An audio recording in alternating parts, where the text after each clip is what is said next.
சிறிய விளம்பர இடைவேளையை தொடர்ந்து நிகழ்ச்சியில் இணைந்து கொண்டிருக்கிறோம். தொடர்ச்சியாக நிகழ்ச்சியில் இன்றைய பத்திரிகைகளின் பார்வையில் எங்கள் கைவசம் 4 பத்திரிகைகள் இருக்கிறது. அந்த வரிசையில் முதலில் ஈழநாட்டு பத்திரிகையின் செய்திகளோடு இணைந்திருக்கலாம்.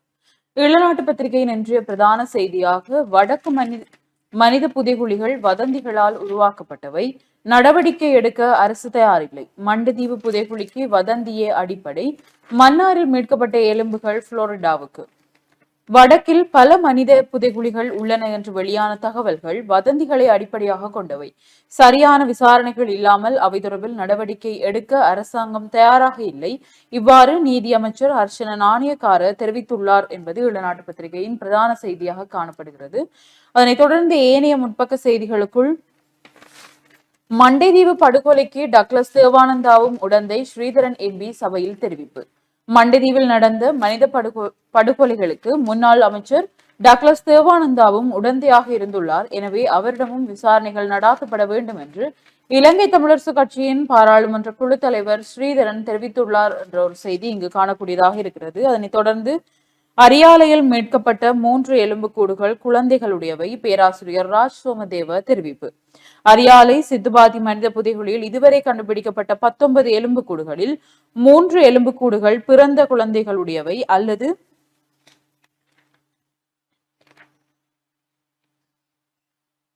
10 மாதத்திற்கும் குறைவான குழந்தைகளின் எலும்புக்கூடுகள் என்று அந்த மனித புதைகுழி அகழ்விற்கு தலைமை தாங்கும் தடயவியல் தொல்பொருள் ஆய்வாளர் பேராசிரியர் ராஜ் சோமதேவ தெரிவித்துள்ளார்.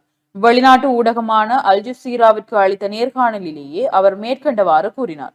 எலும்புக்கூடுகள் இறுதியில் மருத்துவர் பகுப்பாய்வு செய்து அவற்றை உரியவர்களின் இறப்புக்கான காரணத்தை கண்டறிய முயல்வார்கள் என தெரிவித்துள்ள அவர், உடல்கள் புதைக்கப்பட்ட திகதியை கண்டறிவதற்கான ஆடைகள் அல்லது செல்லோபோன் உரைகள் போன்றவற்றை பயன்படுத்த உள்ளதாகவும் கூறினார் என்று இந்த செய்தி தொடர்ந்து செல்வதை காணக்கூடியதாக இருக்கிறது.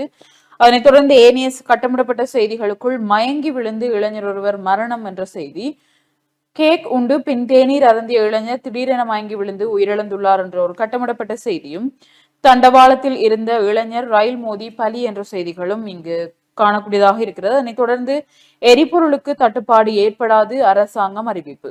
நாட்டில் எரிபொருட்களுக்கு தட்டுப்பாடு ஏற்படாது என்று அமைச்சரும் அமைச்சரவை பேச்சாளருமான நலிந்த ஜெயதிச தெரிவித்துள்ளார் என்ற செய்தியோடு, யாழில் சர்வதேச தரத்தில் உள்ளக விளையாட்டு அரங்கம் அமைச்சர் சந்திரசேகர். யாழ்ப்பாணத்தில் சர்வதேச மைதானம் மட்டுமல்ல, சர்வதேச தரத்திலான உள்ளக விளையாட்டரங்கம் அமைக்கப்பட உள்ளது என்று கடற்தொழில் அமைச்சர் சந்திரசேகர் தெரிவித்துள்ளார் என்பது வெளிநாட்டு பத்திரிகையின் முற்பக்க செய்திகளாக காணப்படுகிறது. இதனைத் தொடர்ந்த உட்பக்க செய்திகளுக்குள், ஏபிடிபியின் ஆதரவு எங்களுக்கு வேண்டாம், தீவக தமிழரசு உறுப்பினர் தீர்மானம் என்ற ஒரு செய்தி, வவுனியாவிலும் எரிபொருளுக்கு மக்கள் நீண்ட வரிசையில் காவல் என்ற புகைப்படம் தாங்கிய ஒரு செய்தியும் இங்கு பிரசுரிக்கப்பட்டுள்ளது.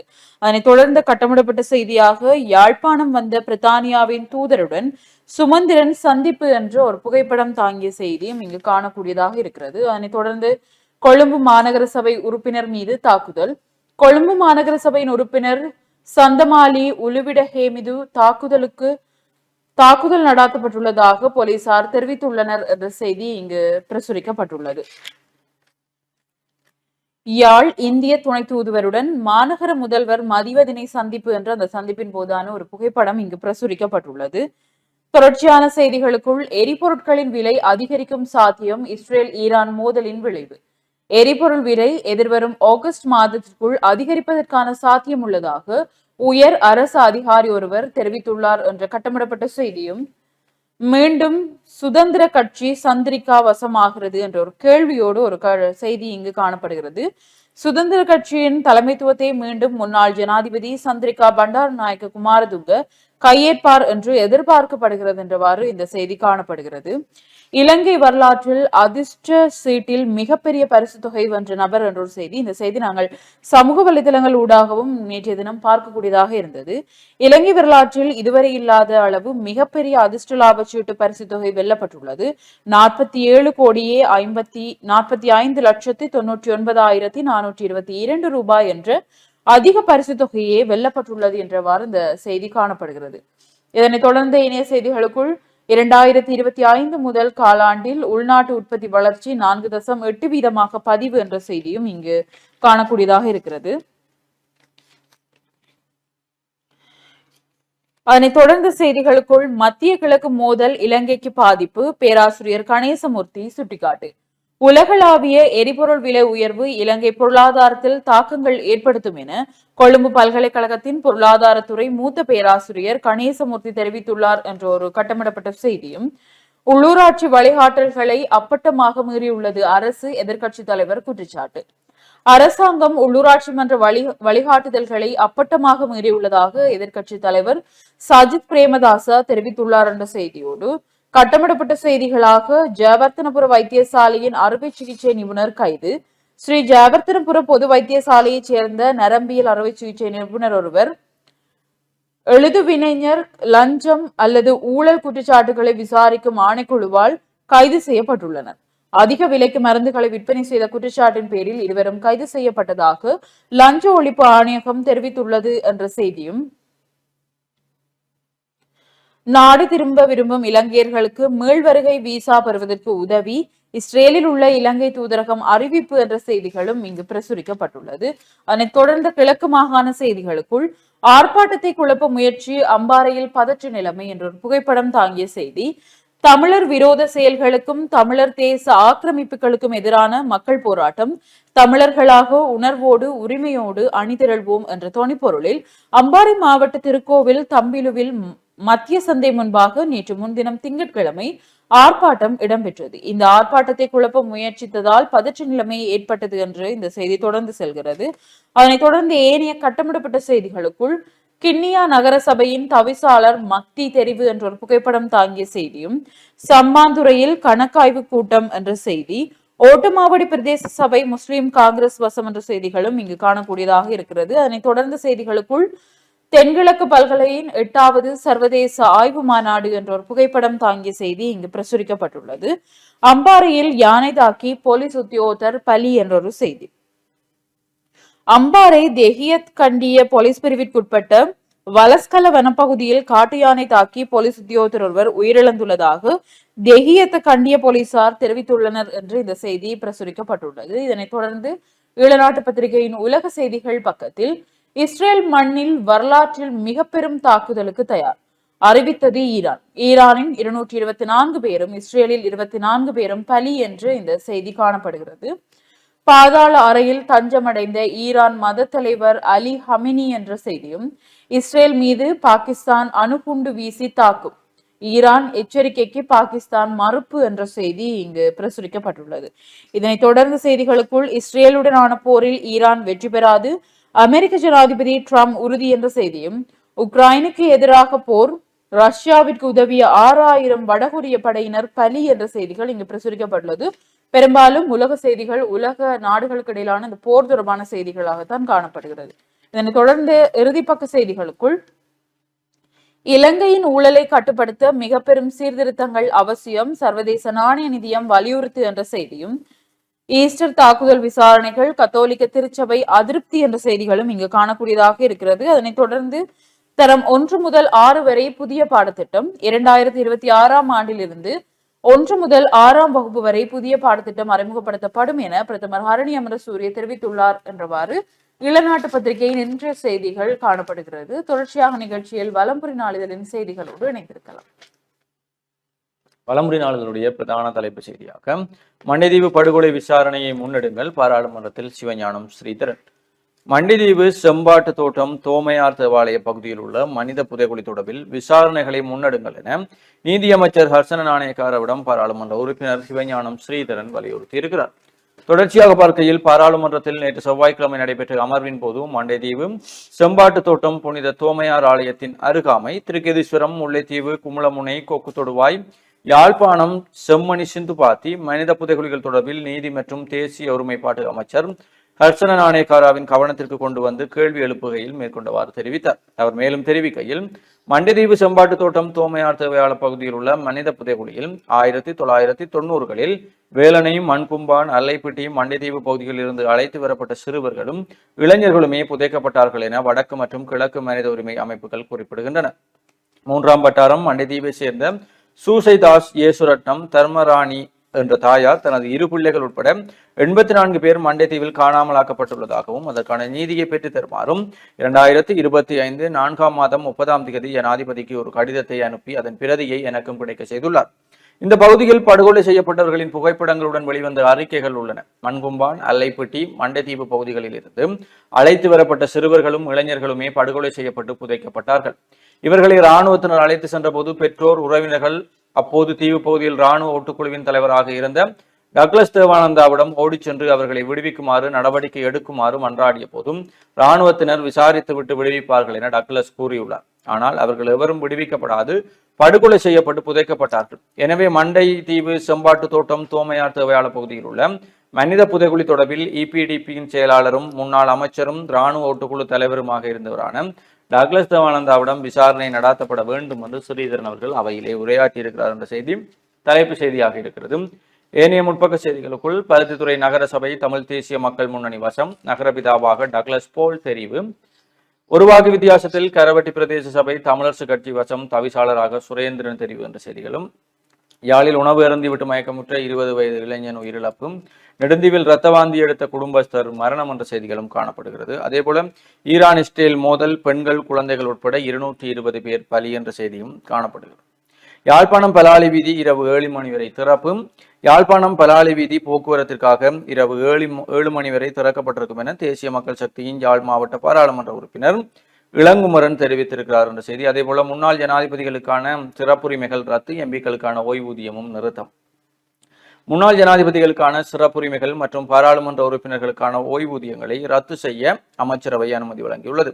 அமைச்சரவை முடிவுகளை அறிவிக்கும் செய்தியாளர் மாநாட்டில் நேற்று கலந்து கொண்ட போதே அமைச்சர் நலிந்த ஜெயதிச இந்த விடயத்தினை தெரிவித்தார் என்ற செய்தி. அதேபோல பருத்தித்துறை பிரதேச சபையின் ஆட்சியை கைப்பற்றியது இலங்கை தமிழரசு கட்சி, தவிசாளராக உதயகுமார் ஜுகதீஷ் தெரிவு என்ற செய்திகள் கலம்புரியினுடைய முற்பக்க செய்திகளாக இருக்கிறது. தொடர்ச்சியாக உட்பக்க செய்திகளுக்குள் போர் சூழ்நிலை காரணமாக ஈரான் தெஹ்ரானில் உள்ள இலங்கை தூதரகம் அகற்றம் என்ற ஒரு செய்தி, பிரித்தானிய தூதுவருடன் சுமந்திரன் சந்திப்பு என்ற புகைப்படம் தாங்கிய செய்தியும், வடக்கில் உள்ள சில மனித புதைகுழிகள் வதந்திகளை அடிப்படையாக கொண்டவை, நீதி அமைச்சரின் சர்ச்சைக்குரிய அறிவிப்பு. வடக்கில் உள்ள பல மனித புதைகுழிகள் குறித்து வெளியிடப்பட்ட தகவல்கள் வதந்திகளை அடிப்படையாக கொண்டவை என நீதி அமைச்சர் ஹர்ஷன நாணயக்கார தெரிவித்திருக்கிறார். பாராளுமன்றத்தில் நேற்று செவ்வாய்க்கிழமை உரையாற்றிய போது அவர் மேற்கொண்டவாறு தெரிவித்தார். அவர் மேலும் தெரிவிக்கையில், சரியான தகவல்கள் இல்லாமல் அரசாங்கம் மனித புதைகுழிகள் மீது நடவடிக்கை எடுக்க தயாராக இல்லை என்றும் நீதி அமைச்சர் குறிப்பிட்டுள்ளார்.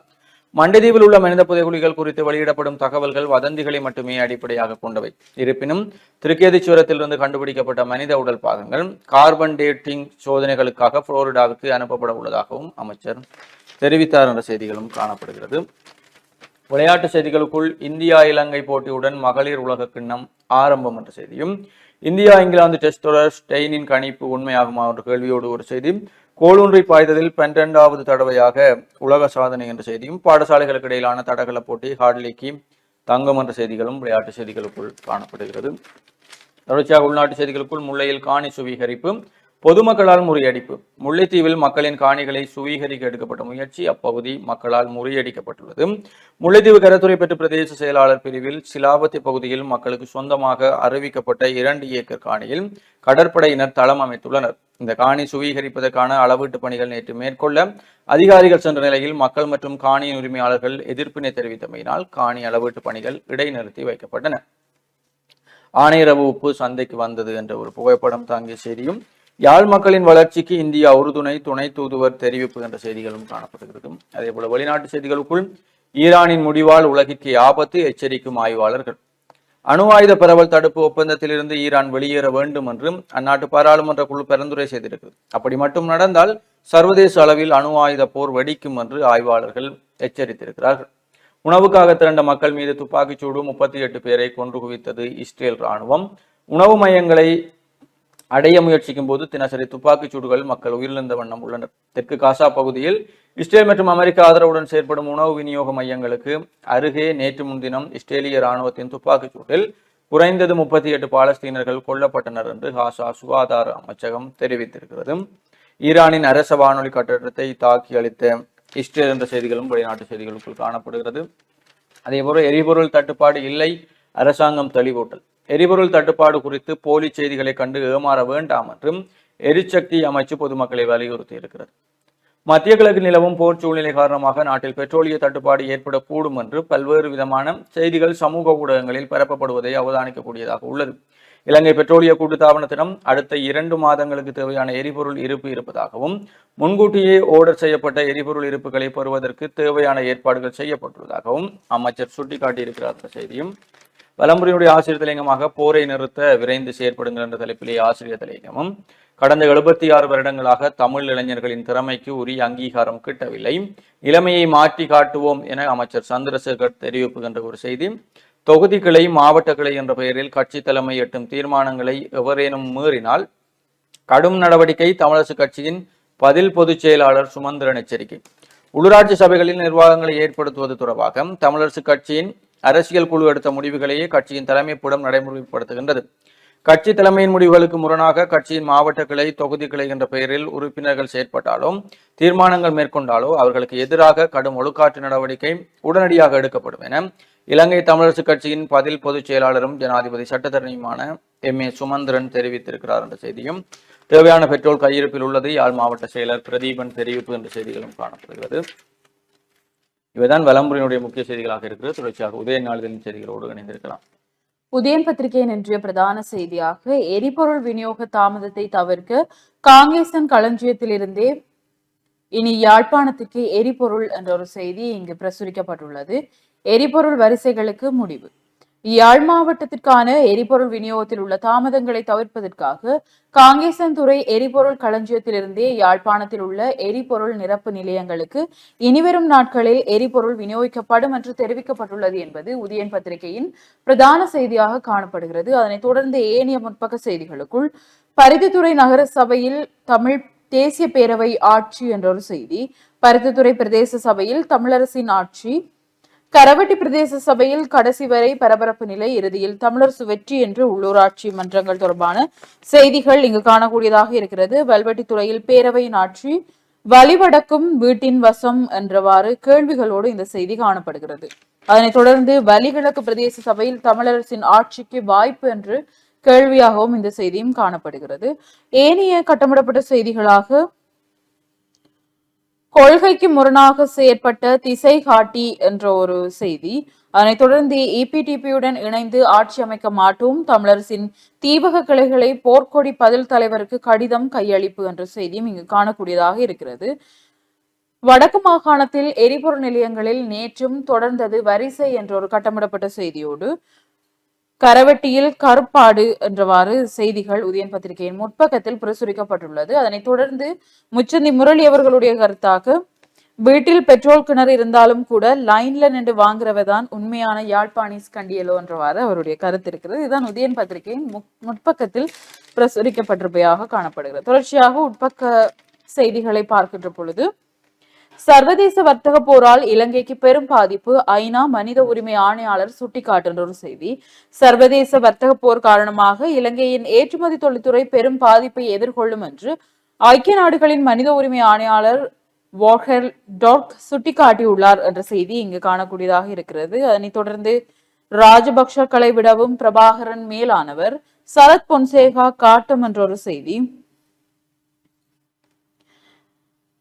அதனைத் தொடர்ந்து கட்டமிடப்பட்ட செய்திகளாக எரிபொருளை பெற வவுனியாவிலும் வரிசை என்ற புகைப்படம் தாங்கிய செய்திகளும் இங்கு காணக்கூடியதாக இருக்கிறது. தொடர்ந்து இந்த வருடத்தில் டெங்கு பாதித்த 50 பேருக்கு யாழ் போதனாவில் சிகிச்சை என்ற ஒரு செய்தி.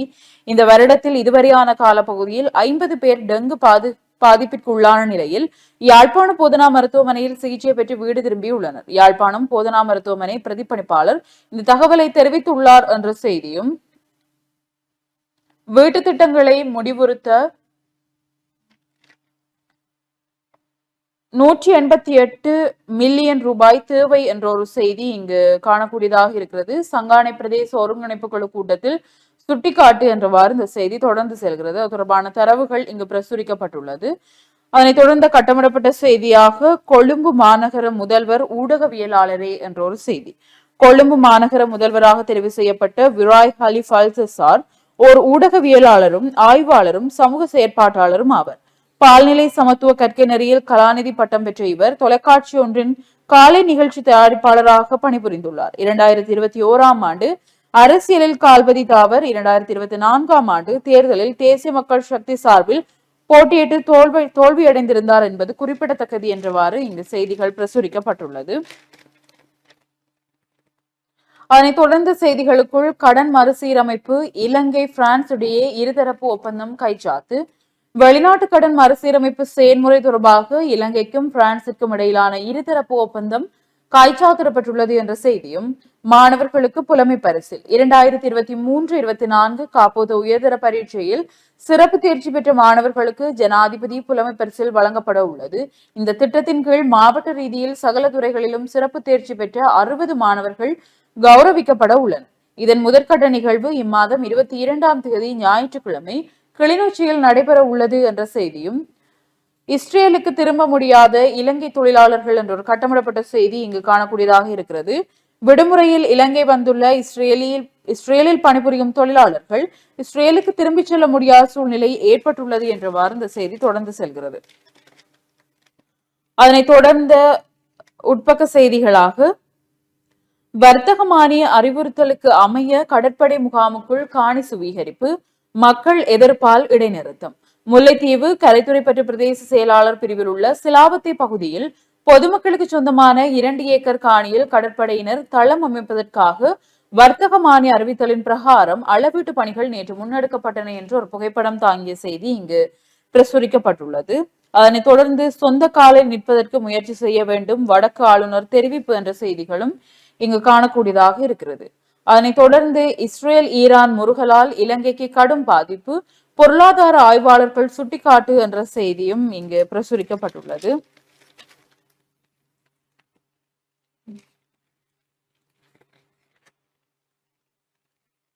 இன்று உதயன் பத்திரிகையில் புதன் பொய்கை இணைக்கப்பட்டிருக்கிறது. அதில் இலங்கையின் உயர்கல்வி சவால்கள், பின்தங்கியமை மற்றும் மாற்று தேவைகள் என்றவாறு ஒரு சிவாகரன் அவர்களுடைய கட்டுரை ஒன்று இங்கு காணப்படுகிறது.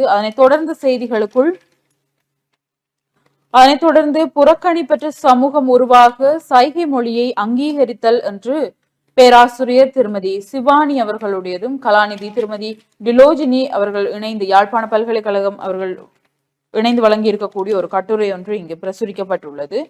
புகையாகும் பணம் என்ற ஒரு கவிதையும் இங்கு காணக்கூடியதாக இருக்கிறது. அதனைத் தொடர்ந்து ரவீனதாஸ் அவர்களுடைய உயிர் காக்கும் உதிரக்கொடை என்ற ஒரு கட்டுரையும் இங்கு காணக்கூடியதாக இருக்கிறது.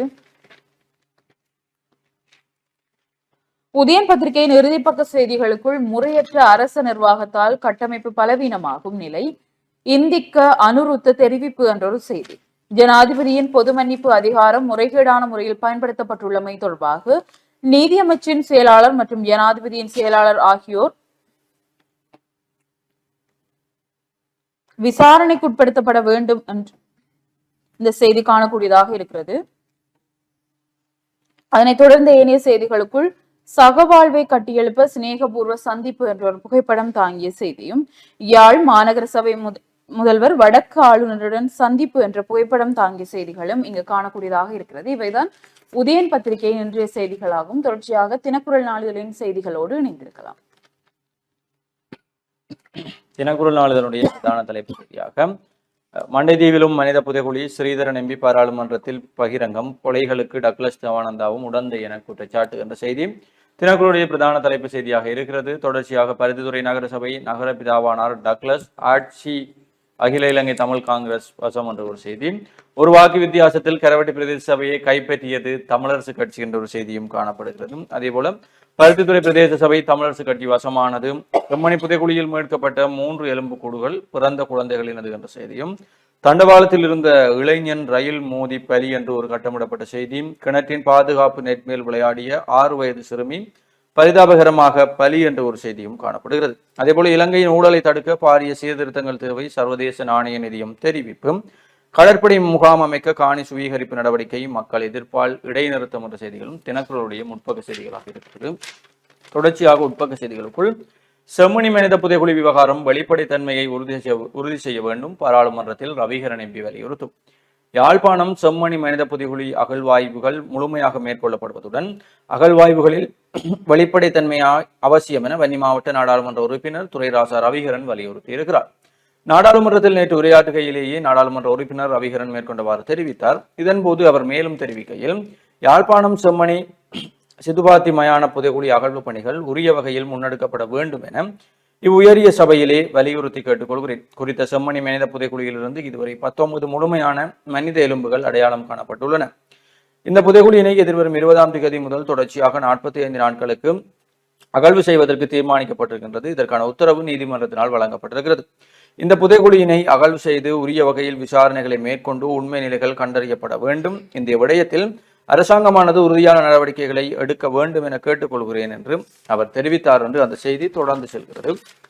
தொடர்ச்சியாக தினக்குரலுடைய குரல் பதிப்பாக கட்சி முடிவுகளை மீறினால் ஒழுக்காற்று நடவடிக்கை பாயுமாம் என்ற தலைப்பிலே குரல் பதிப்பும், மண்டைதீவு அல்லைப்பிட்டி மனித புதைகுழி விவகாரம் உறுதியான ஆதாரம் இல்லாது நடவடிக்கை எடுக்க முடியாது.